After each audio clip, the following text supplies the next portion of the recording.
ತಮ್ಮೆಲ್ಲರಿಗೂ ಅದ್ಭುತವಾದ ವಿಚಾರಗಳನ್ನು ಹೇಳಿರುವಂಥ ನಮ್ಮೆಲ್ಲರಿಗೂ ಮಾರ್ಗದರ್ಶಕರಾದಂಥ ಪರಮ ಪೂಜ್ಯ ಸಂಗಮೇಶ್ವರ ಗುರೂಜಿಯವರ ಪಾದಗಳಲ್ಲಿ ಅನಂತ ಭಕ್ತಿಯ ಪ್ರಣಾಮಗಳನ್ನು ಸಲ್ಲಿಸಿ ಹಾಗೂ ತಮ್ಮೆಲ್ಲರಿಗೂ ಶರಣು ಶರಣಾರ್ಥಿಗಳು.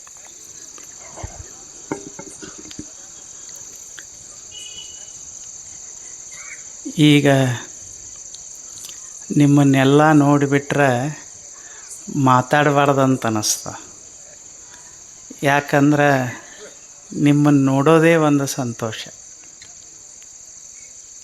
ನಿಮ್ಮನ್ನೆಲ್ಲ ಎಲ್ಲಿ ಕೂತದ್ದು ನೋಡಿಬಿಟ್ರೆ 12ನೇ ಶತಮಾನ ಮತ್ತೆ ಬಂದೈತೇನೋ ಅಂತ ಅನ್ನಿಸ್ತಾರೆ.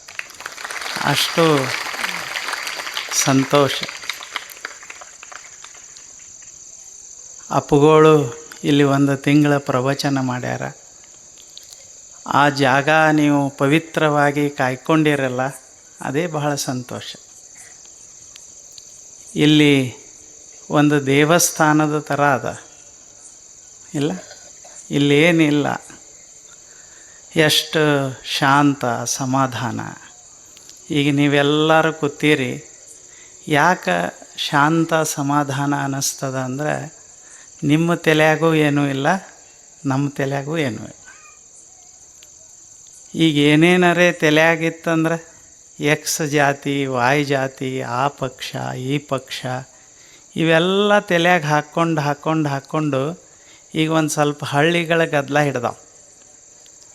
ಮೊದಲು ಈ ಕಡೆ ಮ್ಯಾಳ ಅಷ್ಟು ಅದರಾಗ ಇರ್ತಿದ್ರು, ಈಗ ಹೆಣ್ಮಕ್ಳು ಅದರಾಗಿರ್ತಾರೆ. ಹೀಗಾಗಿ ಒಂದಿಷ್ಟು ಗದ್ದಲ ಹಿಡ್ದಿರ್ತಾವೆ. ಆದರೆ ಇಲ್ಲೆಲ್ಲ ನೀವು ಶಾಂತಾಗಿ ಬಂದು ಕೂತೀರಿ. ಎಷ್ಟು ಆನಂದದ. ನಿಮ್ಮ ಸೌಭಾಗ್ಯ ಈ ಸಾಲೋಟಿಗೆ ಜನರಿಗೆ ಅಪ್ಪುಗಳದ ಆಶೀರ್ವಾದ ಆಗ್ಯದ ಅಂತ ಅನ್ನಕ ಏನಂದ್ರೆ ಪೂಜ್ಯರ ನಿಮ್ಮ ಊರಿಗೆ ಸಿಕ್ಕಾರ. ಅದು ಬಹಳ ವಿಶೇಷ. ಇದಕ್ಕಿಂತ ದೊಡ್ಡ ಆಶೀರ್ವಾದ ಏನು ಬೇಕು ಇಲ್ಲ? ಸಾವಿರ ರೂಪಾಯಿ ಕೊಡ್ತೀವಿ, ಎಲ್ಲ ಬರ್ರಿ ಅಂದ್ರೆ ಬರಂಗಿಲ್ಲ ಯಾರು. ಅದರಾಗ ಈಗ ಧಾರಾವಾಹಿ ಸಮಯ ಬೇರೆ ಇರ್ತದೆ ನಿಮ್ಗೆ. ಎಲ್ಲರಿಗೆ ಅಂದರೂ ಎಲ್ಲ ಬಿಟ್ಟು ಆರಾಮಾಗಿ ಶಾಂತಾಗಿ, ಒಬ್ಬರ ಮುಖದಲ್ಲಿ ಗಡಬಡಿಲ್ಲ, ಒಬ್ಬರ ಇದರಲ್ಲಿ ಆತುರ ಇಲ್ಲ. ಹೆಂಗೆ ಕೂತೀರಿ ಅಂತಂದ್ರೆ ಏನು ಧ್ಯಾನದೊಳಗೆ ಕೂತೀರೇನೋ ಅನ್ನುವಂಗೆ ಆರಾಮಾಗಿ ಕೂತೀರಿ. ಅವ್ರ ಮಾತನ ಹಂಗೆ, ಅವರು ಮಾತಾಡಿದ ಮೇಲೆ ಬೇರೆದವ್ರು ಮಾತಾಡಬಾರ್ದು. ಅಷ್ಟು ವಿಶೇಷ. ಭಾಳ ಸರಳ ಜೀವಿಗಳು. ನಿಮ್ಮದು ಸೌಭಾಗ್ಯ ಇದು. ನಿಮ್ಮ ಊರಿಗೆ ಒಂದು ಥರ ಲಾಟ್ರಿ ಹೊಡೆದಂಗೆ ಆಗ್ಯದ ಈಗ ಇಲ್ಲ? ಅವರು ಎಷ್ಟು ಊರವರು, ಎಷ್ಟು ಆಶ್ರಮದವರು ಅವರಿಗೆ ಬೆನ್ನು ಹತ್ತಿದ್ರು. ನಮ್ಮೂರಿಗೆ ಬರ್ರಿ ಅಷ್ಟಲ್ಲ, ಕಾಕಂಡಿಕೆಯಾಗೂ ಬೆನ್ನು ಹತ್ತಿದ್ವಿ ಅವ್ರಿಗೆ, ಇಲ್ಲೇ ಬಂದಿದ್ದು ಬಿಡ್ರಿ ಅಂತೇಳಿ. ಅಷ್ಟು ಅವರು ವಿಶೇಷ, ಸರಳ. ಅವರು ಮಾತಾಡಿದ್ರೆ ಹಾಡಿದಂಗೆ ಆಗ್ತದೆ ಇಲ್ಲ? ಯಾಕಂದ್ರೆ ದೊಡ್ಡ ಸಂಗೀತಗಾರರವ್ರು. ಹಾಡ್ಯಾರೋ ಇಲ್ಲೋ ನಿಮ್ಮ ಮುಂದೆ? ಅದು ಹಾಡಕ್ಕೆ ಕೇಳಾಕತ್ತಿಬಿಟ್ರೆ ಸಾಕು, ನೀವು ಎಲ್ಲೆದಿರಿ ಅನ್ನೋದೇ ನೆನಪು ಹಾರ್ತೀರಿ. ಅಷ್ಟು ವಿಶೇಷವಾಗಿ ಹಾಡ್ತಾರೆ. ಅವರು ಪ್ರವಚನ ಕೇಳಾಕತ್ರ ಒಂದು ತಾಸು ಹೆಂಗೆ ಹೋತೋ ಏನು ಅಂತ ಒಟ್ಟೆ ಗೊತ್ತಾಗೋದಿಲ್ಲ. ಇಷ್ಟೆಲ್ಲ ಅಲ್ದ ಭಾಳ ಸರಳ ಜೀವಿಗಳವ್ರು. ಅದು ಬೇಕು ಇದು ಬೇಕಂತೇನಿಲ್ಲ, ಸಹಜವಾಗಿ ಇರ್ತಾರೆ. ಅಂದ್ರೆ ಅಪ್ಪುಗಳನ್ನು ನೋಡ್ಕೋತನ ಬೆಳೆದವ್ರು ಅವರು, ಅಪ್ಪುಗಳ ಮಾತನ್ನು ಕೇಳ್ಕೋತನ ಬೆಳೆದವರು. ಬಹುಶಃ ಅಪ್ಪುಗಳ ನಿಮ್ಮ ಊರಿಗೆ ಬಂದಂಗೆ ಆಗ್ಯದ ಅವ್ರು ಬಂದಿದ್ದು. ಭಾಳ ವಿಶೇಷವಾದದ್ದು. ಈಗ ಅವರು ಬಹಳ ವಿಶೇಷ ಮಾತುಗಳನ್ನು ನಿಮಗೆಲ್ಲ ಹೇಳ್ಯಾರ. ಸತ್ಸಂಗದಿಂದ ಎಷ್ಟು ಆನಂದದ ನೋಡ್ರಿ ಈಗ ಇಲ್ಲ? ಇಲ್ಲಿ ಏನರೇ ಮಾಡೋದಂತಲ್ಲ, ಇಲ್ಲಿ ಬಂದೇನು ಭಾಳ ದೊಡ್ಡ ಜ್ಞಾನ ಪಡಿತೀವಿ ಹಂಗಂತೇನಿಲ್ಲ. 4 ನಿಮಿಷ ಥಂಡಗೆ ಕುಂಡ್ರದು. ಅಪ್ಪುಗಳು ಬಳಸ್ತಿಲ್ಲ ಈ ಶಬ್ದ. ಹೆಂಗೆ ಕುಂಡ್ರದು? ಥಂಡಗೆ ಕುಂಡ್ರದು. ಎಲ್ಲ ತಲೆಯಾಂದು ತೆಗೆದು ಮತ್ತು ಇಲ್ಲಿ ಒಳಗೆ ಬರಾಗ ಅದನ್ನು ಎಲ್ಲ ತಲೆಯಾಗ ಹಾಕ್ಕೊಂಡು ಬಂದರೆ ಇಲ್ಲಿ ಸಂತೋಷ ಅನಿಸೋದಿಲ್ಲ. ಈಗ ಇಲ್ಲಿ ಬಂದು ಮತ್ತೆ ಮಗ್ಗಲು ಕೂತವ್ರು ಇವ್ರು ಯಾವ ಜಾತಿ, ಇವ್ರು ಯಾವ ಪಕ್ಷ ಇವ್ರು ಎಲ್ಲಿಯವರು, ಇವರು ಯಾರು ಅಂತ ಹೀಗೆಲ್ಲ ನೋಡೋದಲ್ಲ. ಇಲ್ಲಿ ಬಂದು ಕೆಳಗೆ ಕುಂಡ್ರೋದದ. ಕೆಳಗೆ ಕೂತ್ರೆ ಎಷ್ಟು ಆರಾಮದ ನೋಡ್ರಿ. ಈಗ ಕುರ್ಚಿ ಮ್ಯಾಲೆ ಕೂತವ್ರಿಗೆ ತ್ರಾಸ ಇರ್ತದೆ. ಯಾಕಂದ್ರೆ ಕುರ್ಚಿಯಿಂದ ಇಳ್ಸಾಕೆ ಬರ್ತದೆ ಕೆಳಗೆ. ಇಳೀರಿ ಅಂತ ಅನ್ನೋರು ಇರ್ತಾರೆ. ನಿಮಗೆ ಯಾರನವ್ರು ಇಳಿ ಅಂತೇಳಿ. ಇನ್ನು ಎಲ್ಲರೇ ಕೂತವ್ರಿಗೆ ಇಳಿ ಅಂತಾರೆ ಏನಿಲ್ಲ. ನೀವು ಕೂತದ್ದ ಮೊದಲು ಕೆಳಗೆ. ಮತ್ತು ಇಲ್ಲಿ ಯಾವ ಮಂಟಪ ಇಲ್ಲ, ಏನಿಲ್ಲ. ಎಂಥ ಗಿಡಗಳು ಇವೆಲ್ಲ ಹಚ್ಚಾರ. ಇದೇನು ಅನುಭವಿಸೋದಂತದ ಅಲ್ಲ, ಇದ ಜೀವನ. ಇದನ್ನು ಅಪ್ಪುಗಳು ಹೇಳ್ಕೋತ ಬಂದಿದ್ದೇ ಇಷ್ಟೇ. ಎಲ್ಲ ಇರ್ತದ, ಆದ್ರೆ ಬದುಕುವ ಕಲೆ ಇರದಿದ್ರೆ ಜೀವನ ಸುಂದರ ಆದೀತು ಅಂತ ಹೇಳಕ್ಕೆ ಬರೋದಿಲ್ಲ. ಭಾಳ ಕಿಸೆ ತುಂಬಿದವ್ರು ಆರಾಮಿರ್ತಾರಂತ ಹೇಳೋಕ್ಕಾಗೋದಿಲ್ಲ. ಖಾಲಿ ಇದ್ದವ್ರು ಆರಾಮಿರ್ತಾರಂತ ಹೇಳೋಕ್ಕಾಗೋದಿಲ್ಲ. ಭಾಳ ತಲೆ ಜ್ಞಾನ ಇದ್ದವರು ಆರಾಮಿರ್ತಾರಂತ ಹೇಳೋಕ್ಕಾಗೋದಿಲ್ಲ. ಆದ್ರೆ ಇರಲಿ ಬಿಡಲಿ, ಆದ್ರೆ ಬದುಕುವ ಕಲೆ ಇರಬೇಕು. ಒಂದಿಟ್ಟು ಜಗತ್ತನ್ನು ನೋಡಿ ಸರಿಯಾಗಿ ತಿಳ್ಕೊಂಡಿರಬೇಕು. ಆವಾಗ ನಮ್ಮ ಜೀವನ ಆನಂದದಿಂದ ಇರ್ತದೆ. ಈಗ ಪಾಂಡವರು ಕೌರವರು ಆದರು. ಕೇಳಿಲ್ಲ ನೀವು ಕತೆ? ಏನು ಕಡಿಮೆ ಇತ್ತು ಹೇಳ್ರಿ ಅವರಿಗೆ? ದೊಡ್ಡ ಹಸ್ತಿನಾಪೂರ್ಣ ಅವ್ರದ್ದಿತ್ತು. ಈಗೇನು ಭಾರತ ದೇಶದ ಎಲ್ಲ ಅವ್ರದ್ದೇ ಇತ್ತು, ಅಣ್ಣ ತಮ್ಮಾರು. ಆದ್ರೆ ಬರೇ ಬಡದಾಡಿದ್ರು. ಏನು ಕಾಲಿಗೊಂದಾಳ, ಕೈಗೊಂದಾಳ, ತಿನ್ಲಿಕ್ಕೆ ಕಡಿಮೆ ಇರಲಿಲ್ಲ, ಉಣ್ಣಕ್ಕೆ ಕಡಿಮೆ ಇರಲಿಲ್ಲ, ಏನೂ ಕಡಿಮೆ ಇರಲಿಲ್ಲ. ಆದ್ರೆ ಬದುಕಕ್ಕೆ ಬರಲಿಲ್ಲ ಅಷ್ಟೆ. ಅದ ಒಂದು ಗುಡಿಸಲ ಐತೆ ಅಂತ ಇಟ್ಕೋರಿ. ಚಲೋ ಮೈತುಂಬ ದುಡಿದು, ಬೆವ್ರು ಬರಂಗೆ ಚೆನ್ನಾಗಿ ದುಡಿದು, ಒಂದು ಕೈಯಾಗ ಕಟ್ಟಕ್ಕೆ ರೊಟ್ಟಿ ಹಿಡಿದು ತಿಂದು ಮಸ್ತಾಗಿ ಹಾಡ್ಕೋತ ಗುಡಿಸಲ್ನ್ಯಾಗಿದ್ರೆ ಎಷ್ಟು ಆನಂದ ಅದು. ಯಾರು ಶ್ರೀಮಂತರು ಇದ್ರಾಗ? ಏನು ಗುಡಿಸಲ್ನ್ಯಾಗಿದ್ದು ಆನಂದದಿಂದ ಇರೋದು ಶ್ರೀಮಂತಿಕೆನೋ, ಅರಮನೆಯೊಳಗಿದ್ದು ಬಡದಾಡ್ಕೋತಿರೋದು ಶ್ರೀಮಂತಿಕೆನೋ? ಅಂದ್ರೆ ನಾವು ಒಮ್ಮೆಮ್ಮೆ ನೆನಪು ಹಾರಿರ್ತೇವೆ ಅಂತ ಯಾವುದು ನಿಜವಾದ ಶ್ರೀಮಂತಿಕೆಯನ್ನು. ಅದಕ್ಕೆ ಸಂತರು ಶರಣರು ಅವ್ರು ಏನು ಹೇಳಿದ್ರಂದ್ರೆ, ಅವ್ರ ಮಾತುಗಳನ್ನು ಒಂದಿಷ್ಟು ಕೂತು ಕೇಳಿದೇವಿ ಅಂದ್ರೆ ಸ್ವಲ್ಪ ನೆನಪು ಬರ್ತಾವೆ, ಬರೋದಿಲ್ಲ? ಅದಕ್ಕೆ ಅವ್ರ ಮಾತುಗಳಿಗೆ ವಚನಗಳಂತ ಕರೀತಾರೆ, ಮಂತ್ರಗಳಂತ ಕರೀತಾರೆ, ಅಭಂಗಗಳಂತ ಕರೀತಾರೆ. ಅವು ಮಂತ್ರ ಅಂತಂದ್ರೆ ಯಾವ ಮಾತುಗಳನ್ನು ಕೇಳೋದರಿಂದ ಮನಸ್ಸು ಶಾಂತ ಆಗ್ತದೆ ಅವೇ ಮಂತ್ರ. ಹೇಳಿಲ್ಲ ಅಪ್ಪುಗಳು? ಮಾತು ಭಾಳ ಮಹತ್ವದ್ದು. ಅದರಲ್ಲಿಂದ ಮಾತಾಡಿ ಬಿಟ್ಟರೆ ಈಗ ನಿಮ್ಮ ಮನಸ್ಸಿನಾಗ ರಾಡಿ ಬೀಳಂಗೂ ಮಾತಾಡಿ ಬಿಡ್ಬೋದು, ಇಲ್ಲ ಮನಸ್ಸು ಶಾಂತ ಆಗಂಗೂ ಮಾತಾಡಿ ಬಿಡ್ಬೋದು. ಅದಕ್ಕೆ ಸತ್ಸಂಗ ಅಂತಂದ್ರೆ ಯಾವ ಮಾತು ಕೇಳಿದ್ರೆ ನಮ್ಮ ತಲೆ ಹಗರ ಆಗ್ತದೆ, ನಮ್ಮ ಜೀವನ ಹಗರ ಆಗ್ತದೆ, ಅಂಥ ಮಾತುಗಳಿಗೆ ಮಂತ್ರ ಅಂತ ಕರೀತಾರೆ. ಮನನಾತ್ ತ್ರಾಯತೆ ಇತಿ ಮಂತ್ರ. ಯಾವುದನ್ನು ಕೇಳೋದ್ರಿಂದ ನಮ್ಮ ಸಂಸಾರದ ತಾಪ ಕಡಿಮೆ ಆಗಿ ನಾವು ಆರಾಮ ಇರ್ತೇವೆ, ಅದಕ್ಕೆ ಮಂತ್ರ ಅಂತಾರೆ. ಅದಕ್ಕಾಗಿ ಈ ಸತ್ಸಂಗವನ್ನು ಮಾಡೋದು. ಇಲ್ಲೇನು ನಿಮಗೆ ಎಲ್ಲರಿಗೆ ಯಾರು ಇನ್ವಿಟೇಷನ್ ಕೊಟ್ಟಿಲ್ಲ, ಬರ್ರಿ ಅಂತ ಮನೆಗೆ ಕರೆದಾರೆ ಏನಿಲ್ಲ. ಇಲ್ಲೇನು ನಿಮಗೆ ಏನು ಭಾಳ ವಿಶೇಷವಾದ ಗೌರವದಂತಿಲ್ಲ. ಆದರೆ ಇಲ್ಲಿ ಸಿಗುವ ಆನಂದ ಮತ್ತೊಂದು ಕಡೆ ಸಿಕ್ಕೀತು ಅಂತ ಹೇಳೋಕ್ಕಾಗೋದಿಲ್ಲ. ಅಷ್ಟು ವಿಶೇಷವಾದಂಥ ಸ್ಥಳ ಇದು. ಅದಕ್ಕೆ ಏನು ಭಾಳ ಮಾಡೋದಿಲ್ಲ. ನಾವು ಅಪ್ಪಗಳು ಹೇಳ್ತಿದ್ರು, ಯಾರು ಆರಾಮಿರ್ತಾರ ಅಂದ್ರೆ ಹೇಳಿದ್ದೆಲ್ಲ ನೆನಪಿಟ್ಕೊಳ್ಳೋದೇನು ಬೇಕಾಗಿಲ್ಲ. ಈಗ ಇಲ್ಲಿ ಹೇಳಾನ ಸ್ವಲ್ಪ ಹೊಲಸು ಹತ್ತಿರ್ತದೆ, ಅವಾಗ ಏನು ಮಾಡ್ತೇವೆ, ಜಾಡಿಸಿ ಹೇಳೋದು ಅನ್ನಂಗಿಲ್ಲ, ಜಾಡಿಸಿ ಎದ್ದು ಮನೆಗೆ ಹೋಗೋದು. ಅದಕ್ಕೆ ಎಲ್ಲ ನೆನಪು ಹಾರಿ ಹೋಗೋದ್ರಾಗ ಆನಂದ ಅದ. ಮನೆಗೆ ಹೋಗೋದ್ರಾಗ ಏನು ಹೇಳಿದರು ಅಂತ ಕೇಳ್ತಾರೆ, ಅಲ್ಲಿದ್ದವ್ರು ಕೇಳ್ತಾರೆ. ಅವರು ಏನು ಹೇಳಿದರು ಅಂದ್ರೆ ಅವ್ರಿಗೇನು ಹೇಳೋದಿಲ್ಲ, ಏನು ಹೇಳಿದರು ಅನ್ನೋದು ನೆನಪು ಹರಿಯೋ ಅನ್ನೋದು. ನಿಮ್ಮ ನಗು ಮುಖ ನೋಡಿ ಅವ್ರಿಗೆ ಆನಂದ ಆಗ್ಬೇಕು. ಮತ್ತಿಲ್ಲಿ ಪ್ರವಚನ ಕೇಳಿ ಹಣಿಗೆ 4 ಗಂಟೆ ಹಾಕ್ಕೊಂಡು ಹೋದ್ರೆ ಅಂದ್ರೆ ಅವ್ರಂತಾರ ಅಲ್ಲಿಕ್ಕಿಂತ ಇಲ್ಲೇ ಚಲೋ ಇದ್ದಂಗದ ಅಂತ ಅಂತಾರೆ. ಇಲ್ಲ, ಅದಕ್ಕೆ ಇದು ಬಹಳ ಮಹತ್ವದ್ದು. ಬಸವಣ್ಣ ಅವರು ಒಂದು ಕಡೆ ಹೇಳ್ತಾರೆ, ಬಹಳ ಸರಳ ಮಾತು ಅವರು ಬಸವಣ್ಣವರು. ಅವರು ಒಂದು ಕಡೆ ಒಂದು ವಿಶೇಷವಾದ ಮಾತು ಹೇಳ್ತಾರೆ. ಏನು ತಿಳ್ಕೊಂಡ್ರೆ ನಾವು ಈ ಜಗತ್ತಿನಾಗ ಆರಾಮಾಗಿರೋಕ್ಕಾಗ್ತದೆ? ಸಣ್ಣ ಗುಡಿಸಲ್ದಂಥ ಮನೆಯೊಳಗೆ ಇರಲಿ, ಅರಮನೆಯೊಳಗಿದ್ದಂಥ ಸಂತೋಷ ನಮಗೆ ಆಗ್ತದೆ. ಅದಕ್ಕೆ ನಾವು ಹೆಂಗೆ ಬದುಕಬೇಕು ಈ ಜೀವನದಾಗ ಅನ್ನಕ ಒಂದು ಸರಳ ವಚನ ಹೇಳ್ತಾರೆ. ಭಾಳ ಚಲೋ ವಚನ ಅವರು. ಸಂಸಾರವೆಂಬುವುದೊಂದು ಗಾಳಿಯ ಸೊಡರು, ಸಿರಿ ಎಂಬುವುದೊಂದು ಸಂತೆಯ ಮಂದಿ ಕಂಡಯ್ಯ. ಇದನ್ನೆಚ್ಚಿ ಕೆಡಬೇಡ ಸಿರಿ ಎಂಬುದ ಮರೆಯದೇ ಪೂಜಿಸೋ ನಮ್ಮ ಕೂಡಲ ಸಂಗಮ ದೇವನ. ಎಷ್ಟು ಚಲೋ ಅದ, ಇಷ್ಟು ತಿಳ್ಕೋರಿ ಅಂತ ಅವರೊಂದು ಉದಾಹರಣೆ ಕೊಡ್ತಾರೆ. ಎಷ್ಟು ಚಲೋ ಅದ ನೋಡ್ರಿ. ಸಂಸಾರವೆಂಬುವುದೊಂದು ಗಾಳಿಯ ಸೊಡರು. ಸೊಡರು ಅಂದರೆ ದೀಪ. ದೀಪಿಲ್ಲ, ಪಣತಿ ದೀಪ ಅಂತ ಕರಿತೇವಲ್ಲ. ಈ ಸಂಸಾರ ಅಂದ್ರೆ ಗಾಳಿಗಿಟ್ಟು ದೀಪ ಇದ್ದಂಗೆ ಅಷ್ಟ. ಎಷ್ಟು ಉದಾಹರಣೆ ಹೆಂಗದ. ಈಗ ಗಾಳಿಗೆ ದೀಪ ಇಟ್ಟಿರ್ತಾರೆ, ಅದು ಹೆಂಗಿರ್ತದೆ, ಯಾವಾಗ ಆರ್ತದೆ ಹೇಳಕ್ಕೆ ಬರೋದಿಲ್ಲ. ಚಲೋ ಪಣತಿ ಗಟ್ಟಿನ ಇರ್ಬೋದು, ಎಣ್ಣೆ ಚಲೋನ ಹಾಕಿರ್ಬೋದು, ಬತ್ತಿ ಚಲೋನ ಇರ್ಬೋದು, ಆದರೆ ದೀಪ ಹತ್ಯದ. ಆದರೆ ಏನು ಮಾಡೋದು, ಗಾಳಿ ಬಿಟ್ಟದ ಅಷ್ಟು.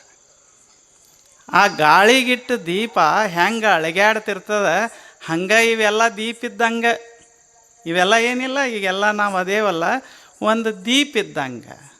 ಇಷ್ಟು ತಿಳ್ಕೋ. ಯಾಕೆ, ಇದು ಯಾವಾಗ ಆರ್ತದ ಹೇಳಕ್ಕೆ ಬರೋದಿಲ್ಲ.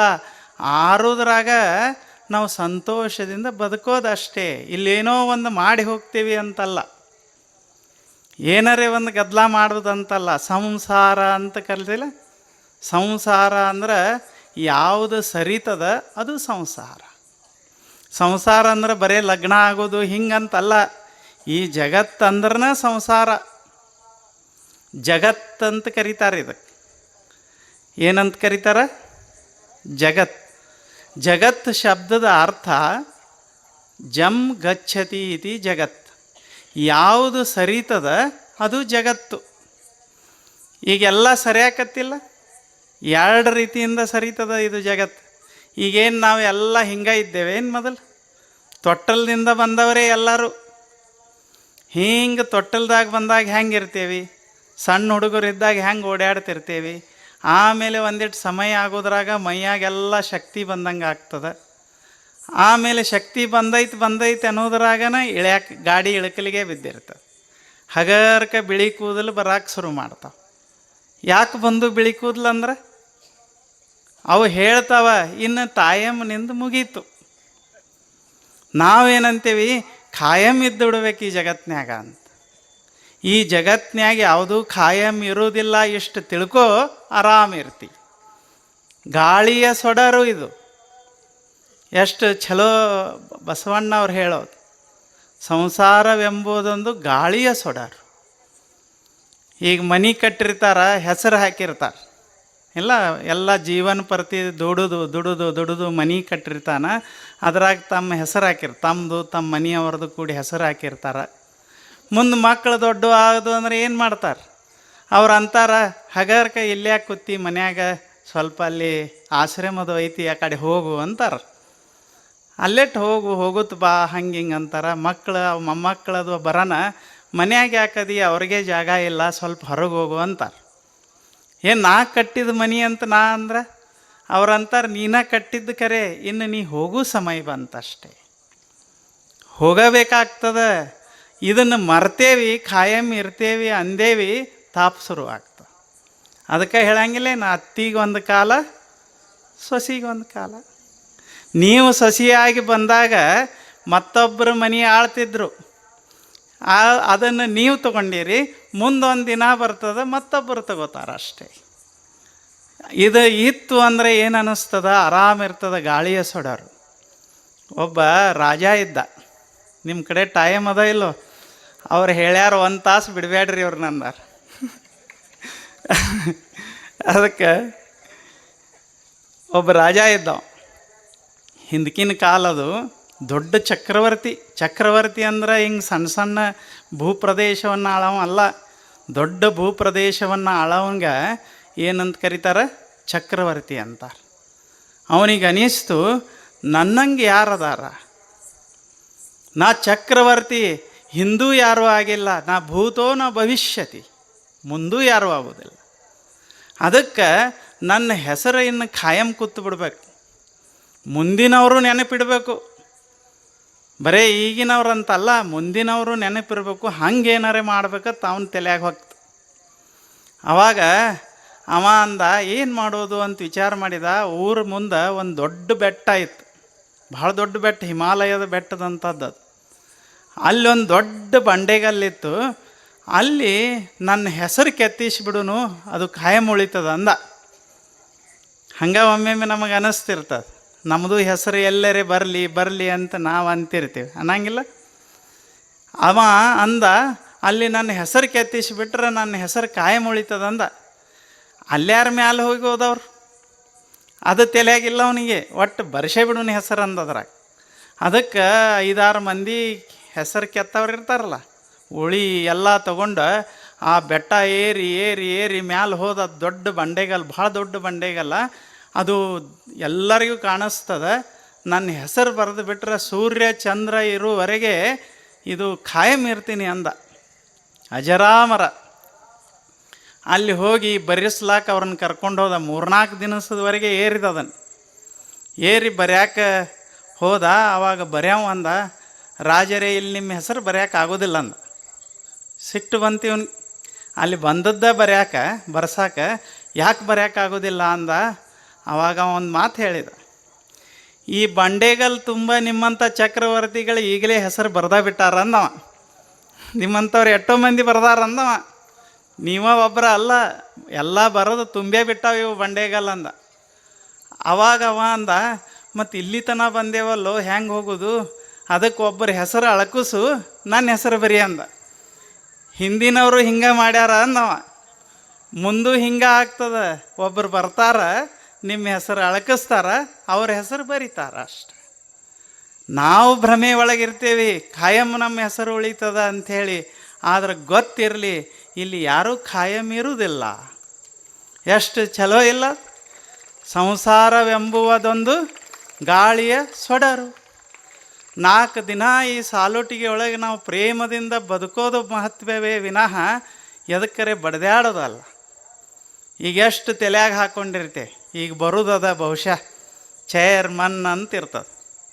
ಚೇರ್ಮನ್ ಅಂದ್ರೆ ಏನು? Who sits on the chair, he is a chairman. ಯಾರು ಕುರ್ಚಿ ಮೇಲೆ ಕುಂಡಿರ್ತಾರ ಅವರು ಚೇರ್ಮನ್. ಆ ಒಂದು ಕುರ್ಚಿ ಇರ್ತದೆ, ಇಡೀ ಊರು ಬೆನ್ನು ಹತ್ತಿರ್ತದೆ. ಹತ್ತಿದ್ರೆ ಹತ್ತೋಲ್ಯಾಕ ಸಮಾಧಾನ ಶಾಂತಿ ಬೇಕಲ್ಲ. ಒಂದ ಮನ್ಯಾನವ್ರು ಇರ್ತಾರೆ, ಒಂದ ತಾಟ್ನ್ಯಾಗ ಉಂಡು ಗೆಳೆಯರು ಇರ್ತಾರೆ. ಅದು ಬಂದ್ರೆ ಸಾಕು, ವಿಷ ಬಿದ್ದಂಗೆ ಆಗ್ತದೆ. ಇದೇನು ಇದು ಶಾಶ್ವತ ಬದುಕು ಅಥವಾ ಇದು ಸಂತೋಷದ ಬದುಕು? ಅದು ಬಸವಣ್ಣವ್ರ ಥರ ಗೊತ್ತಿರಲಿ, ಯಾ ಕುರ್ಚಿನೂ ಯಾರಿಗೂ ಖಾಯಮಿಲ್ಲ. ನಾವು ಪ್ರೇಮದಿಂದ ಸಂತೋಷದಿಂದ ಹೆಂಗೆ ಬದುಕೇವೆ ಅನ್ನೋದು ಭಾಳ ಮಹತ್ವವೇ ವಿನಃ ಅದನ್ನೆಲ್ಲ ಬಿಟ್ಟು ಬಡದಾಡಿ ಬದುಕೇವೆ ಅನ್ನೋದು ಭಾಳ ಮಹತ್ವದ್ದಲ್ಲ. ಈ ಜೀವನ ಭಗವಂತ ನಮಗೆ ಕೊಟ್ಟದ್ದು ಎದಕ್ಕೆ ಕೊಟ್ಟಾನ? ಏನು ಇಲ್ಲೇನು ನಾವು ಬಂದು ಮಾಡೇವೇನು ಈ ಜಗತ್ತನ್ನು? ಈಗ ಸೂರ್ಯ ಬರ್ತಾನೆ, ಬೆಳಕು ಕೊಡ್ತಾನೆ, ನಾವು ಬಂದು ಹಚ್ಚೇವೇನು ಸೂರ್ಯನ? ಎಷ್ಟು ಕೋಟಿ ಕೋಟಿ ವರ್ಷಗಳ ಹಿಂದೆ ನಿಸರ್ಗ ಹಚ್ಚಿಬಿಟ್ಟದ ಬೆಳಕ. ನಮಗೊಂದು ಮನೆ ಬೆಳಕು ಮಾಡಬೇಕಾದ್ರೆ ಎಷ್ಟು ತ್ರಾಸದ. ಆದ್ರೆ ಸೂರ್ಯ ಹಿಂಗೆ ಜಗತ್ತನ್ನೇ ಬೆಳಕು ಮಾಡ್ತಾನೆ. ಅಂಥ ಸೂರ್ಯನ ಯಾರೋ ಹಚ್ಚಿಬಿಟ್ಟಾರ. ಈಗ ಸಮುದ್ರಗಳದಾವ, ಆ ಸಮುದ್ರ ಏನು ನಾವು ತುಂಬೇವೇನು ಬಂದು?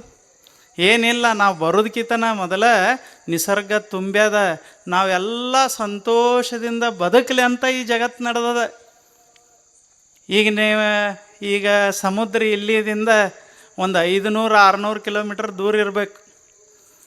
ಈಗ ನಿಮ್ಮ ಹೊಲಕ್ಕೆ ನೀರು ಬೇಕಂದ್ರೆ ಏನು ಸಮುದ್ರನ್ಯಾಂದ ಕೊಡದಲಿ ಹೊತ್ತು ತರೋಕ್ಕಾಗ್ತದೆ? ಏನಿಲ್ಲ, ನಿಸರ್ಗ ಹಿಂಗೆ ಮಾಡ್ತದೆ. ಸೂರ್ಯ ಸಮುದ್ರವನ್ನು ಕಾಯಿಸ್ತಾನೆ, ಅದು ನೀರು ಆವಿ ಆಗ್ತದೆ, ಗಾಳಿ ಅದನ್ನು ಮ್ಯಾಲೆ ಒಯ್ತದೆ. ಅದನ್ನು ಹಿಂಗೆ ತೇಲಿಸ್ಕೊತಂದು ನಿಮ್ಮ ಸಾಲೋಟಿಗೆ ಮ್ಯಾಲನ ಸುರಿಸಂಗಿಲ್ಲ. ಇದು ದೇವರ ಲೀಲೆ. ಇದು ಇಂಥ ಈ ಜಗತ್ತಿನಾಗ ನಾವು ಅದೇವಿ ಅಂದ್ರೆ ದೇವನಿಗೆ ಧನ್ಯವಾದ ಹೇಳಿ ಬದುಕಬೇಕು. ಅದನ್ನು ಬಿಟ್ಟು ನಾವು ಜಗಳಾಡ್ಕೋತ ಬಡ್ದಾಡ್ಕೋತ ಬದುಕಿದ್ರೆ ಯಾವ ಯೋಗ ಮಾಡಿದರ್ರೇನು, ಯಾವ ಜ್ಞಾನ ಪಡೆದರ್ರೇ? ಈಗ ನಾವೆಲ್ಲ ಇಲ್ಲಿ ಕೂತೇವಿ, ನಾವು ಶ್ರೀಮಂತರಲ್ಲಿ ಸುಮ್ಮನೆ ICU ಅಂತ ಇರ್ತಾವೆ ಹಾಸ್ಪಿಟಲ್ನಾಗ, ಇಂಟೆನ್ಸಿವ್ ಕೇರ್ ಯೂನಿಟ್. ಹಾಸ್ಪಿಟಲ್ ನೋಡಿರೇ ಇಲ್ಲ, ಅಲ್ಲಿ ICU ಅಂತ ಇರ್ತಾವೆ. ಒಮ್ಮೆ ಹೋಗ್ಬೇಕು, ಪಿಕ್ನಿಕ್ ಅಂತ ಹೋಗ್ತಿರ್ತೇವೆ. ಅಲ್ಲಿ ಹೋಗಬಾರ್ದು, ಹಾಸ್ಪಿಟಲ್ಗೆ ಹೋಗ್ಬೇಕು ಒಮ್ಮೆ ಪಿಕ್ನಿಕ್. ಯಾಕಂದ್ರೆ ICUನ್ಯಾಗ ನೋಡಬೇಕು, ಅವ್ರಿಗೆ ಹೇಳಕ್ಕೆ ಬರೋದಿಲ್ಲ, ಕುಂಡ್ರಾಕೆ ಬರೋದಿಲ್ಲ. ಬ್ಯಾಂಕ್ ಬ್ಯಾಲೆನ್ಸ್ 10 ಕೋಟಿ ಅದ, 1000 ಕೋಟಿ ಅದ, ತೊಗೊಂಡೇನು ಮಾಡೋದು? ಹೇಳಕ್ಕೆ ಬರಂಗಿಲ್ಲ, ಕುಂಡ್ರಾಕೆ ಬರಂಗಿಲ್ಲ, ತಮ್ಮ ಕೈಯ ತಮಗೆ ಎತ್ತಂಗಿಲ್ಲ, ಏನೂ ಆಗಂಗಿಲ್ಲ. ಹಂಗೆ ನಮಗೆ ಇಟ್ಟಿಲ್ಲಲ್ಲ ದೇವ್ರ, ಇದ ದೊಡ್ಡದಲ್ಲಿ.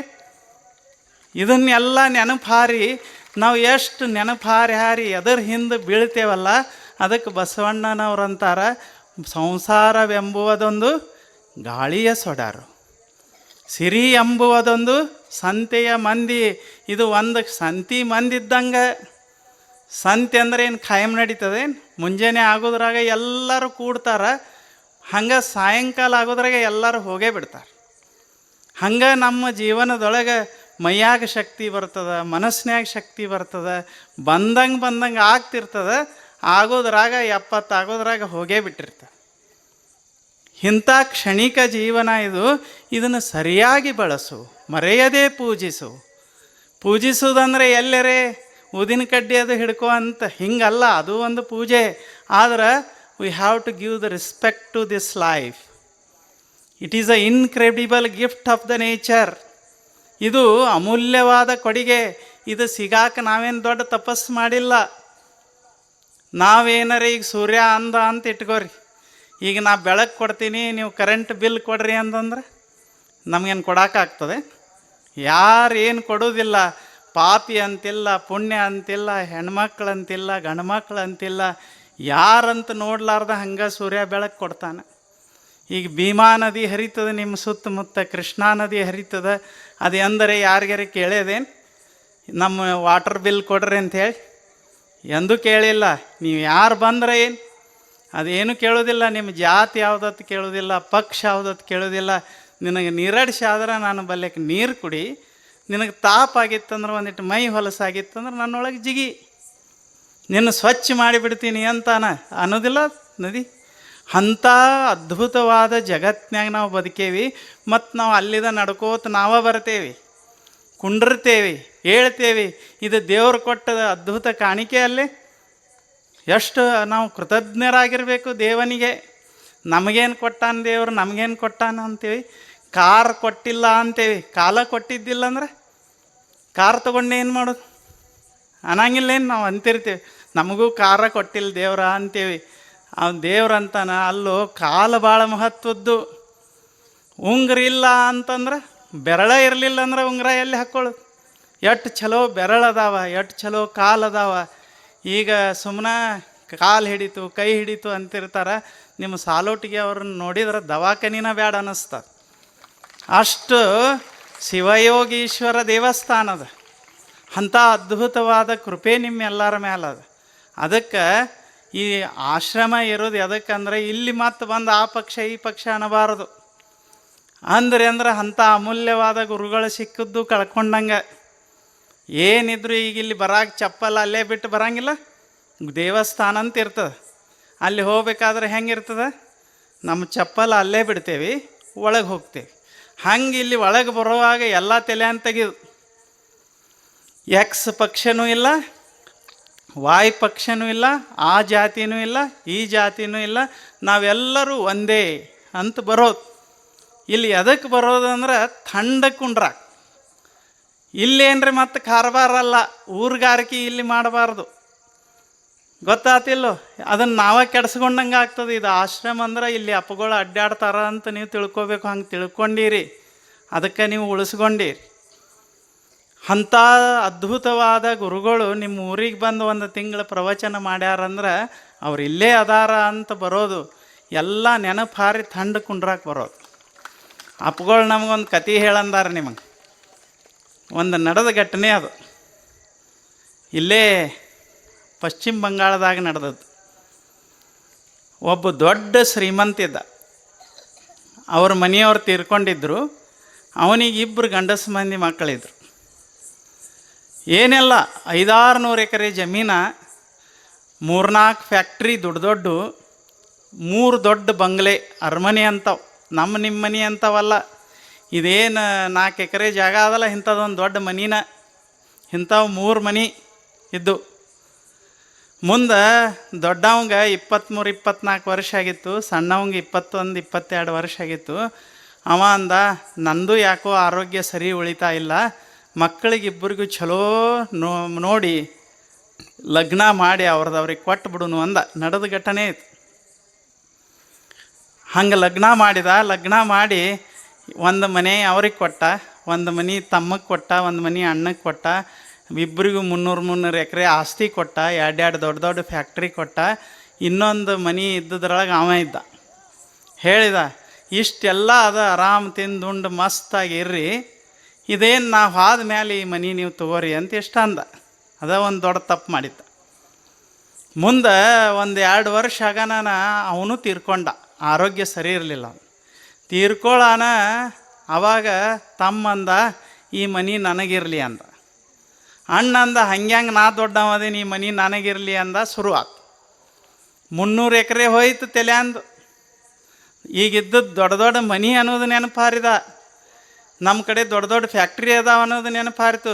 ತಲೆಯಾಗ ಏನು ಹಾಕಿತು, ಈ ಮನೆ ಬೇಕತ್ತು ಹಾಕ್ತು. ಅಷ್ಟಕ್ಕೆ ನಿಂದಿರಲಿಲ್ಲ. ಊರಾಗ 4 ಮಂದಿ ಈ ಕಾಡಿ, ಊರಾಗ 4 ಮಂದಿ ಆ ಕಾಡಿ. ಅವರು ಭಾರಿ ಇದ್ದರು. ಬಿಡಬ್ಯಾಡ್ನಿ ಅವನ ತನವ್ರ ಹಿಂದೆ. ಅವ್ರು ಚಹಾ ಕುಡಿಸ್ತಿದ್ರು, ನಾಷ್ಟ ಮಾಡಿಸ್ತಿದ್ರು. ನಾ ಆದ್ರೆ ಬಿಡ್ತಿದ್ದಿಲ್ಲಪ್ಪ, ಬಿಡಬ್ಯಾಡ್ನಿ ಅನ್ನೋರು. ಅವ್ರು ಗೊತ್ತಾಗಬೇಕಲ್ಲ ಇವಂಗೆ ನಮ್ಮ ಅಣ್ಣ ನಮ್ಮ ತಮ್ಮ ಏನದ, ಇಬ್ಬರೊಳಗೆ ಒಬ್ರು ಇರೋನು, ಆರಾಮಿರೋನು, ಮಾತಾಡ್ಕೊಂಡು ಬಗೆಹರಿಸೋನು ಇಲ್ಲ. ಹಾಗಾಗಿ ಮುಂದೆ ಅದು ಕೋರ್ಟಿಗೆ ಹೋಯ್ತು. ಕೋರ್ಟ್ನ್ಯಾಗ ಜಗಳ ನಡೆದ್ರೆ ಮುಂದೆ 50-55 ವರ್ಷ ತನಕ ನಡೀತು ಜಗಳ. ಎಷ್ಟು ವರ್ಷ? 55 ವರ್ಷ. ಆ ಏನು ಮನೆ ಇತ್ತಲ್ಲ, ಅದಕ್ಕೆ ಕಿಲಿನ ಹಾಕಿದ್ರು. ಯಾರೂ ಒಳಗೆ ಹೋಗಿಲ್ಲ. ಯಾಕೆ? ಕೋರ್ಟ್ದವ್ರು ಹೇಳಿದರು, ಯಾರ ಹೆಸರಲ್ಲಿ ಹೇಳ್ತೇವೆ ಅಲ್ಲಿ ತನಕ ಕಿಲಿ ತೆಗಿಯೋಂಗಿಲ್ಲ. ಹಿಂಗೆ ನಡೀತು. ಆ ಜಗಳನ್ಯಾಗ ತಮ್ಮ ಇದ್ದ ಮನಿನೂ ಮಾರ್ಕೊಂಡಿದ್ರು, ಹೊಲನೂ ಮಾರ್ಕೊಂಡಿದ್ರು, ಆಮೇಲೆ ಫ್ಯಾಕ್ಟ್ರಿನೂ ಮಾರ್ಕೊಂಡಿದ್ರು, ಬಾಡಿಗೆ ಮನ್ಯಾಗ ಹೋಗಿದ್ರು. ಎಷ್ಟು ಆಶ್ಚರ್ಯ. ಮುಂದೊಂದು ದಿನ ಏನಾತಂದ್ರೆ ತಮ್ಮಗೆ ಹಾರ್ಟ್ ಅಟ್ಯಾಕ್ ಆಯ್ತು. ಕೋರ್ಟ್ನ್ಯಾಗಿದ್ದಾಗ ಹಾರ್ಟ್ ಅಟ್ಯಾಕ್ ಆಗೋಣ. ಅವಾಗ ಅಲ್ಲಿ ಕೋರ್ಟ್ ಏನು ಹೇಳ್ತಂದ್ರೆ, ತಮ್ಮ ಅಂತರೂ ಹೋದ, ಮೊಮ್ಮಕ್ಕಳಾಗಿದ್ರು ಅಷ್ಟು ಅನ್ನೋದ್ರಾಗ ಇನ್ನೂ ಬಿಟ್ಟಿದ್ದೇ ಇಲ್ಲಿ ಜಗಳ. ಹಂಗೆ ಇರ್ತಾವೆ ನಮ್ಮ ತಲೆಯಾಗ ಒಮ್ಮೆ. ಆಮೇಲೆ ಆವಾಗ ಕೋರ್ಟ್ ಹೇಳ್ತು, ಇನ್ನೇನು ಅವನ ತಮ್ಮ ತೀರ್ಕೊಂಡಾನ, ಈ ಮನೆ ಅಣ್ಣನಿಗೆ ಆಗಬೇಕು ಅಂತ. ಎಷ್ಟಾಗಿದ್ದು ವಯಸ್ಸು? 80. ಹೇಳಾಕು ಬರೋಲ್ದು, ಕುಂಡ್ರಾಕು ಬರೋಲ್ದು. 50-55 ವರ್ಷ ಬಾಗಲ ತೆಗೆದಿಲ್ಲ, ಮನೆಯಾಗಿ ಉಳಿದಿರ್ತದೆ. ಆವಾಗ ನಾವು ಗೆದ್ದೇವಿ ಅನ್ಕೋತೀವಿ. ಅಲ್ಲಿ ಹೋಗಿ ಬಾಗಲ ತೆಗೆದ್ರು. ಅದು ಹಾಳು ಮನೆ ಆಗಿತ್ತು. ಬಾಗಲ ಹಿಂಗೆ ತೆಗಿಯೋದ್ರಾಗ ಅವನ ಕಣ್ಣಿಗೆ ಅವ್ರ ತಾಯಿ ತಂದೆ ಒಳಗೆ ಕೂತಂಗೆ ಅನಿಸ್. 80 ವರ್ಷದ ಮುದುಕಕ್ಕೆ. ಸಣ್ಣವರಿದ್ದಾಗ ಅಣ್ಣ ತಮ್ಮ ಇಬ್ಬರು ಕೈ ಹಿಡಿದು ಅಡ್ಡಾಡಿದ ನೆನಪು ಬತ್ತು. ಒಂದೇ ತಾಟ್ನ್ಯಾಗ ಉಂಡದ ನೆನಪು ಬತ್ತು. ತಮ್ಮಗೇನ್ರಿ ತ್ರಾಸಾದ್ರೆ ಅಣ್ಣ ಓಡಿ ಬಂದದ್ದು ನೆನಪು ಬತ್ತು. ತಂದೆ ಇಬ್ಬರು ಕೈ ಹಿಡ್ಕೊಂಡು ಅಡ್ಡಾಡಿದ ನೆನಪು ಬತ್ತು. ಇದನ್ನೆಲ್ಲ ನೋಡಿದ ಇವನ ಕಣ್ಣಾಗೆ 2 ಹನಿ ನೀರು ಬಂತು. ಮಕ್ಕಳು ಮೊಮ್ಮಕ್ಕಳು ಅಂದರು, ನಾವು ಗೆದ್ದೇವಿ ಅಂದರು. ಅವಾಗ ಮುದುಕ ಹೇಳಿದವ, ನಾವು ಗೆದಿಲಿಲ್ಲ, ಜೀವನದಾಗ ಸೋತೇವಿ ಅಂದವ. ಗೆದ್ದಿಲ್ಲ. ಏನು ಕಡಿಮೆ ಇತ್ತು ನಮಗೆ? ತಮ್ಮನ ಕರ್ಕೊಂಡ ನಾ ಅಡ್ಡಾಡಿಲ್ಲೇನು? ತಮ್ಮನ ಸಲುವಾಗಿ ಬೇರೆದವ್ರ ಜೊತೆ ಬಡ್ದಾಡಿಲ್ಲೇನು? ಎದಕ್ಕಾಗಿ ಬಡ್ದಾಡಿದೇವು ನಾವು? ಇದೆಲ್ಲ ಏನು ಮನೆ ಕಡಿಮೆ ಇತ್ತು, ಹೊಲ ಕಡಿಮೆ ಇತ್ತು, ತಿನ್ನಕ್ಕೆ ಕಡಿಮೆ ಇತ್ತು, ಉಣ್ಣಕ್ಕೆ ಕಡಿಮೆ ಇತ್ತು? ಏನು ಅದ್ಭುತವಾದಂಥ ಜೀವನ ಇತ್ತು. ಏನು ಮಾಡಿಬಿಟ್ಟೇವಿ? ಬರೀ ಅಂದ್ರೆ ಬಡ್ದಾಡೇವಿ ಅಷ್ಟೇ. ಅದು ಸರಿನೋ ತಪ್ಪು ವಿಚಾರ ಮಾಡಿಲ್ಲ. ಆಮೇಲೆ ಅವ ಅಂದ, ಒಳಗೆ ಹೋಗೋ ಬದಲಿ ಬಾಗಿಲ ಹಾಕಿದ್ದು ಹಳ್ಳಿ. ಅವಾಗ ಮಕ್ಕಳು ಮೊಮ್ಮಕ್ಕಳು ಅಂದರು, ಒಳಗೆ ಯಾಕೆ ಹೋಗೋದಿಲ್ಲ ಅಂದ. ಇನ್ನೇನು ಒಳಗೆ ಹೋಗೋದದ ಅಂಥೇಳಿ ಅದಕ್ಕೊಂದು ಬೋರ್ಡ್ ಬರೆಸಿದವ. ಏನು ಬೋರ್ಡ್ ಬರೆಸಿದ ಅಂದ್ರೆ, ಮೂರ್ಖನ ಮನೆ ಅಂತ ಬೋರ್ಡ್ ಬರೆಸಿದ. ಇದನ್ನು ನೋಡ್ಯಾರೆ ಜಗತ್ತು ಕಲೀಲಿ ಅಂದ. ಆವಾಗ ಆ ಮನೆ ಹೇಳ್ತು, ಎಷ್ಟು ಬೋರ್ಡ್ ಹಾಕಿದ್ರೇನು ಇಂಥವು ನಡೆಯುವ ಜಗತ್ತಿನಾಗ ಅಂತ ಅಲ್ಲೇ ಪ್ರಾಣ ಬಿಟ್ಟಿದ್ದ, ಅಲ್ಲೇ ಸತ್ತ. ಎಷ್ಟು ಆಶ್ಚರ್ಯ. ನಮ್ಮದು ಹಂಗೆ ಆಗಿರೋದಿಲ್ಲ. ಹಿಂಗೆ ಎಲೆಕ್ಷನ್ ಬತ್ತು ಅನ್ನೋದ್ರಾಗ ತಲೆಯಾಗ ಏನೇನೋ ಹಾಕ್ಕೊಂಡಿರ್ತೀವಿ. ಏನು ಆ ಕುರ್ಚಿ ಏನು, ಯಾರು ಏನು ಮಾಡ್ತಾರೆ. ನಾವು ಒಂದು ಊರಾಗ ಇರೋರು ಇರ್ತೀವಿ, ನಾವು ಮನೆ ಮಗ್ಲಿರೋರು ಇರ್ತೀವಿ. ನಮ್ಮ ಊಟ ಮಾಡಿ ನಮ್ಮ ಅರಿವಿ ಉಟ್ಕೊಂಡು ನಾವು ಸ್ನೇಹಿತರಂಗೆ ಎಲ್ಲ ಇದ್ದವ್ರು ನೆನಪಾರಿ ಎದಕ್ಕಾಗಿ ಬಡಿದಾಡೋದು, ಇದು ಜೀವನ ಏನು ಅಂತ ಬಸವಣ್ಣವ್ರು ಇಲ್ಲ ಎಷ್ಟು ಚಲೋ ಅದ. ಅದಕ್ಕೆ ಅವ್ರು ಹೇಳಿದರು, ಯಾವುದು ಯಶಸ್ವಿ ಜೀವನ ಅಂತಂದ್ರೆ ದೊಡ್ಡ ದೊಡ್ಡದಾಗ ಕುರ್ಚಿದಾಗ ಕುಂಡ್ರದಂತಲ್ಲ, ಕಿಸೆ ಭಾಳ ತುಂಬಬೇಕಂತಿಲ್ಲ, ಭಾಳ ಕಲ್ತಿರ್ಬೇಕಂತೇನಿಲ್ಲ. ಏನು ಭಗವಂತ ಬದುಕು ಕೊಟ್ಟಾನ, ಚೆನ್ನಾಗಿ ದುಡಿಯೋದು, ಚೆನ್ನಾಗಿ ತಿನ್ನೋದು, 4 ಮಂದಿ ಜೋಡಿ ಚೆನ್ನಾಗಿರೋದು, ಇದು ಬದುಕ. ಅದಕ್ಕೆ ಮರೆಯದೇ ಪೂಜಿಸು, ಮರಿಬೇಡ. ನೋಡು ಹಿಂದೆ ಜಗತ್ನ್ಯಾಗ ಎದ್ರ ಬೆನ್ನು ಹತ್ತಿ ಎಲ್ಲರದು ಹೆಂಗಾಗ್ಯದ. ಅದಕ್ಕೆ ನೀವೆಲ್ಲರೂ ಪುಣ್ಯವಂತರು. ಸಾಲುಟಿಗಿ ಈ ಊರೊಳಗೆ ಇಂಥ ಒಂದು ಆಶ್ರಮ ಆಗೈತಂದ್ರೆ ಇದು ಪರಮ ಗುರುವಿನ ಆಶೀರ್ವಾದ ಇದ್ದಂಗೆ. ಅಂಥದ್ರೊಳಗೆ ಇಂಥ ಒಬ್ಬರು ಶ್ರೇಷ್ಠ ಗುರುಗಳು ನಿಮಗೆ ಸಿಕ್ಕಾರ. ಅವ್ರ ಮಾತುಗಳನ್ನು ಕೇಳೋದು, ಅವರೊಂದಿಗೆ ಬಂದು ಒಳ್ಳೆಯ ವಿಚಾರಗಳನ್ನು ಮಾಡೋದು ಎಲ್ಲ ಮಾಡಿ ಎದಕ್ಕಾಗಿ? ಸಂತೋಷಕ್ಕಾಗಿ.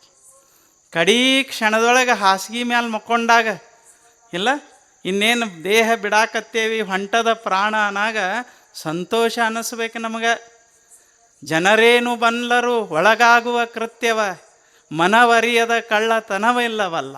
ಮನಸ್ಸು ಹೇಳ್ತಿರ್ತದೆ, ನಾವು ಹೇಳ್ಬೋದು, ಆದರೆ ಮನಸ್ಸು ಹೇಳ್ತದೆ ನೀ ಸರಿ ಬದುಕಲಿಲ್ಲೋ ಅಷ್ಟೆ.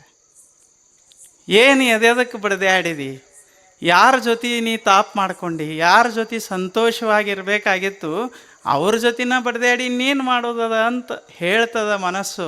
ಅದಕ್ಕೆ ಕಡೀ ಕ್ಷಣದೊಳಗೆ ನಮಗೆ ಸಂತೋಷ ಆಗಿರಬೇಕು, ಹಂಗೆ ನಾವು ಬದುಕಬೇಕು. ಚಲೋ ಇಲ್ಲ ಇದು ವಚನ ನೆನಪಿಟ್ಕೋರಿ. ಏನದ? ಸಂಸಾರವೆಂಬುವುದೊಂದು ಗಾಳಿಯ ಸೊಡರು. ದೀಪ ನೆನಪು ಮಾಡ್ಕೊಳ್ಳೋದು. ಗಾಳಿಗಿಟ್ಟು ದೀಪ ಯಾವಾಗ ಆರ್ತದೆ ಹೇಳಕ್ಕೆ ಬರೋದಿಲ್ಲ. ಸಿರಿ ಎಂಬುವುದೊಂದು ಸಂತೆಯ ಮಂದಿ ಕಂಡಯ್ಯ. ಇದೆಲ್ಲ ಸಂತಿ ಮಂದಿ ಇದ್ದಂಗೆ, ಎಲ್ಲರೂ ಕೂಡ್ತಾರ, ಒಂದಿನ ಹೋಗ್ತಾರ. ಎಲ್ಲ ಬರ್ತದ, ಒಂದಿನ ಹೋಗ್ತದ. ಯಾವುದು ಹೋಗುದದ ಅದರ ಸಲುವಾಗಿ ಭಾಳ ಗದ್ದಲ ಹಾಕೋದು ಬೇಡ. ಏನೈತಿ ಅವಾಗ ಆನಂದ ಪಡೋದು. ಈಗ ಬಾಡಿಗೆ ಮನೆ ಅಂತ ಇರ್ತಾವೆ ಇಲ್ಲ, ಬಾಡಿಗೆ ಮನ್ಯಾಗ ಹೋದ್ರೆ ಮಸ್ತ್ ಇರ್ತೇವಿ. ಆವಾಗ ಮಾಲಕ್ ಬಿಟ್ಟು ಹೋಗಂದ್ರೆ ಏನಾಗ್ತದೆ?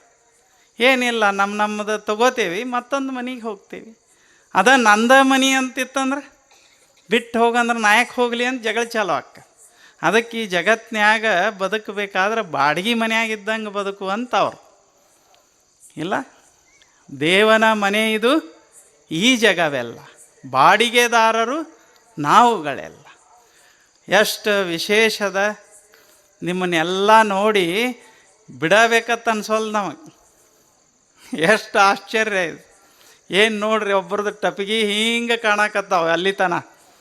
ಎಲ್ಲ ಅಮ್ಮಗಳು ಎಷ್ಟು ಸಂತೋಷವಾಗಿ ಅದಿರಿ. ಇದು ಹಬ್ಬ ಆಗಬೇಕಾದ್ರೆ ಇವತ್ತು ಇದೊಂದು 9 ದಿನ ಅಂತ ಹಂಗಲ್ಲ. ನೀವು ಯಾವಾಗಲೂ ಇಲ್ಲಿ ಬರ್ತಿರ್ಬೇಕು, ನೀವೆಲ್ಲ ಅಡುಗೆ ಮಾಡ್ತಿರ್ಬೇಕು, ಇವರೆಲ್ಲ ಊಟ ಮಾಡ್ತಿರ್ಬೇಕು. ಮನ್ಯಾಗಂತೂ ಇದ್ದೇ ಇರ್ತದೆ.